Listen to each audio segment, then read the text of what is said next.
Of course, I want to reiterate what many of my members on this side of the House have been saying, and that's that constituents in the riding of Provencher are very concerned with the increased cost of living.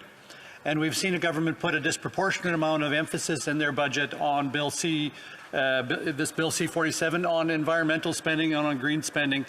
And that's something I think that needs to be debated more rigorously.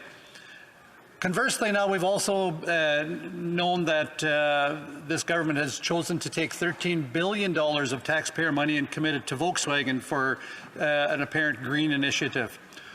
My question is to the Minister of Natural Resource, who tabled this motion, is many of these initiatives are going to require the mining of critical minerals and other minerals in order for them to be successful here in Canada. And is he prepared to move legislation forward that will remove some of the regulations and roadblocks that his government has set up, which make mining in Canada virtually impossible?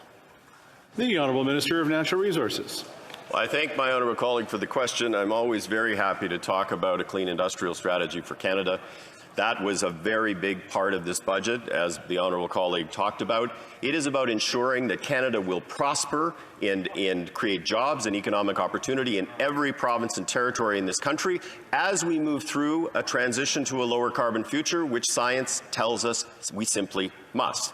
Certainly, we are very pleased to announce, and we were very pleased to announce the Volkswagen investment in Canada. It is an enormous step forward. It will create jobs. It will create supply chains. It will ensure that we are actually we are driving forward in a manner that actually will ensure Canada prospers in the future. I'm, to be honest, shocked that the Conservative Party is opposing the Volkswagen agreement. That is really, really appalling, and I think voters in Ontario are going to think very seriously, and voters that are concerned about a strong economy in the future.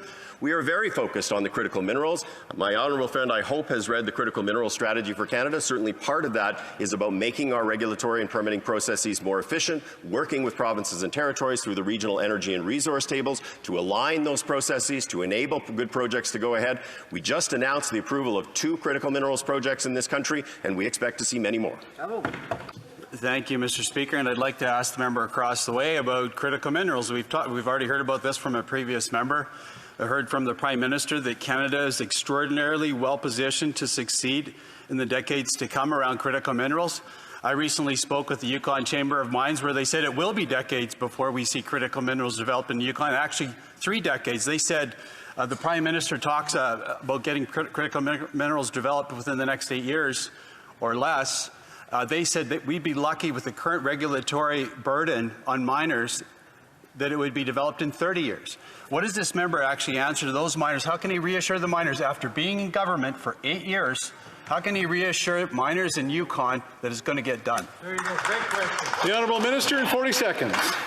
Well, I guess I would start by encouraging my honourable colleague to look at Canada's critical minerals strategy, which has been lauded by business organizations and governments across this country.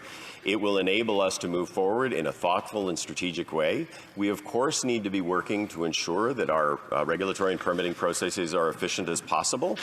Certainly what Stephen Harper did by gutting the environmental assessment process set us back a long way, and the Impact Assessment Act enables us to take steps forward, but we are continuing to work internally. We're working with provinces and territories to expedite.